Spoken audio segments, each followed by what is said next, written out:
কুরবানির সাথে আকিকা দেয়া যাবে কিনা, এক্ষেত্রে আমরা উত্তরে বলবো যে কুরবানি এবং আকিকা আপনাদের খেয়াল রাখতে হবে যে দুটি ভিন্ন দুটি ইবাদত। প্রথম কথা হচ্ছে ইবাদত দুটি ভিন্ন দুটি ইবাদত, কারণ কুরবানি এটা বছরের একটা নির্ধারিত সময়, জিলহজের 10 তারিখে এবং তারপরে আরও 2 দিন বা 3 দিন, এই সময়গুলোতে আপনি কুরবানি করতে পারবেন। তাহলে এটা হজের মৌসুমে জিলহজ মাসে করতে হয় কুরবানি, কিন্তু আকিকা কিন্তু এরকম না। আকিকাটা যে কোনো মাসে হতে পারে। আকিকাটা হচ্ছে নবজাতক সন্তানের ভূমিষ্ঠ হওয়ার পরে শুকরিয়া স্বরূপ আল্লাহর কাছে যে কুরবানিটা করতে হয় সেটাকে আমরা বলি আকিকা। হাদিসে এসেছে আকিকা। তো সেটা হচ্ছে সন্তান কখন ভূমিষ্ঠ হলো সেটার উপর নির্ভর করে। কারো সন্তান রমাদানে হতে পারে, কারো সন্তান জিলহজ মাসেও হতে পারে, শাওয়ালে হতে পারে, রজাবে হতে পারে। আকিকার ক্ষেত্রে আল্লাহ রাসূল সাল্লাল্লাহু আলাইহি ওয়াসাল্লাম বলেছে আনিল গুলামি শাতান ওয়া আনিল জারিয়াতি শাত, অর্থাৎ ছেলে হলে 2টি ছাগল দিয়ে আকিকা করো এবং যদি মেয়ে হয় তাহলে 1টি ছাগল দিয়ে আকিকা করো। তো সেক্ষেত্রে কুরবানিতে কিন্তু এরকম বিধান নেই। কুরবানিতে কিন্তু 1টি ছাগল দিয়ে আপনি কুরবানি করলে কুরবানি হয়ে যাচ্ছে, সেখানে 2টি ছাগল দেওয়া লাগবে এমন কোনো কথা নেই। তো এভাবে আমরা বুঝতে পারতেছি, খুবই স্পষ্টত কমন সেন্স খাটালেও আমরা বুঝতে পারতেছি এবং আল্লাহ রাসূল সাল্লাল্লাহু আলাইহি ওয়াসাল্লামের ভাষ্যগুলো অনুসারে আমরা বুঝতে পারছি দুইটা 2 ধরনের ইবাদত। যদিও এই 2 ইবাদতে কিছুটা মিল আছে, কিন্তু দুইটা 2 সময়ের ইবাদত, দুইটা আলাদা, দুটি উপলক্ষ, দুইটার আলাদা নির্ধারিত সময় রয়েছে। যেমন আকিকার ক্ষেত্রে সুন্নাহ হচ্ছে বাচ্চা যেদিন জন্মগ্রহণ করবে তার 7ম দিন শেষে 7 দিন পরে আপনি আকিকা করবেন। আল্লাহ রাসূল সাল্লাল্লাহু আলাইহি ওয়াসাল্লাম বলেছেন কুল্লু গুলামিন মুরতাহানুন বিআকিকাতিহি তুযবাহু আনহু ইয়াওমা সাবিহি, প্রত্যেক সন্তানের আকিকা দিতে হয় তার 7ম দিনে। ওয়া ইউহলাকু ওয়া ইউসাম্মা, এবং 7ম দিনে মাথার চুল ফেলে দিতে হয়, তার সুন্দর একটি নাম রাখতে হয়। তাহলে আকিকার বিধান হচ্ছে সম্মানিত সুধী সন্তান জন্মগ্রহণ করার 7 দিন পরে। আমরা বুঝতে পারলাম আল্লাহ রাসূল সাল্লাল্লাহু আলাইহি ওয়াসাল্লামের ভাষ্য অনুযায়ী, কথা অনুযায়ী, কওল অনুযায়ী।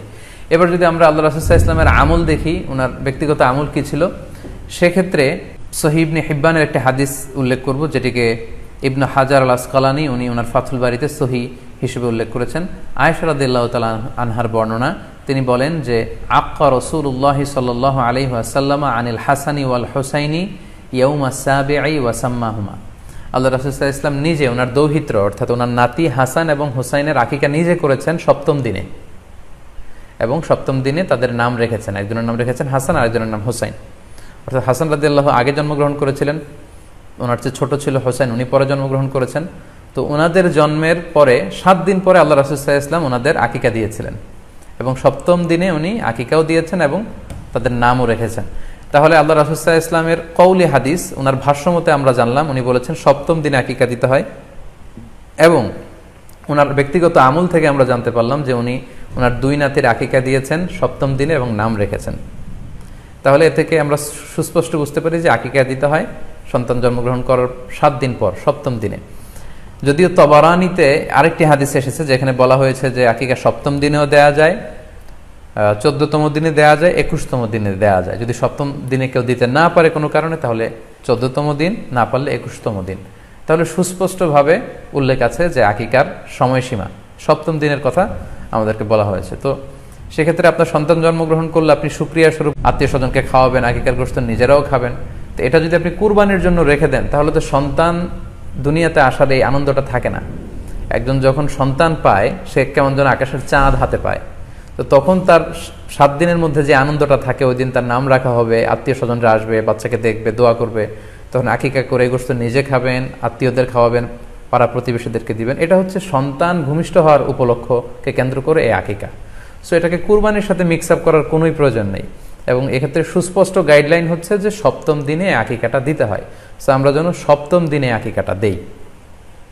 তবে হ্যাঁ, এখন প্রশ্ন হচ্ছে 7ম দিনে কেউ দিতে পারেননি, 14তম দিনেও দিতে পারেননি, 21তম দিনেও দিতে পারেননি, হাতে টাকা ছিল না, সামহাও কোনো কারণে মিস করেছেন, তখন আপনি যখন সুযোগ হয় তখন করে দেন। ওই প্রেক্ষাপটে আপনি যদি কুরবানির সময়ও আকিকা দিয়ে দিতে চান, এটা আদায় হয়ে যাবে ইনশাআল্লাহ। আশা করা যায় আদায় হয়ে যাবে, এবং এটা জায়েজ আছে। তবে এটা সুন্নাহ নয়। সুন্নাহ হচ্ছে 7ম দিনে আকিকা দেওয়া। পাশাপাশি গরু দিয়ে, মহিষ দিয়ে, উট দিয়ে আকিকা দেওয়াও কিন্তু সুন্নাহ নয়। আকিকা দেয়া সুন্নাহ হচ্ছে ছাগল দিয়ে। সুন্নাহ সম্মত হচ্ছে আকিকা 7ম দিনে দেয়া এবং ছাগল দিয়ে দেয়া। ছেলের ক্ষেত্রে 2টি ছাগল, মেয়ের ক্ষেত্রে 1টি ছাগল। আশা করি কুরবানির সাথে আকিকার প্রসঙ্গটি আপনাদের কাছে ক্লিয়ার হয়েছে।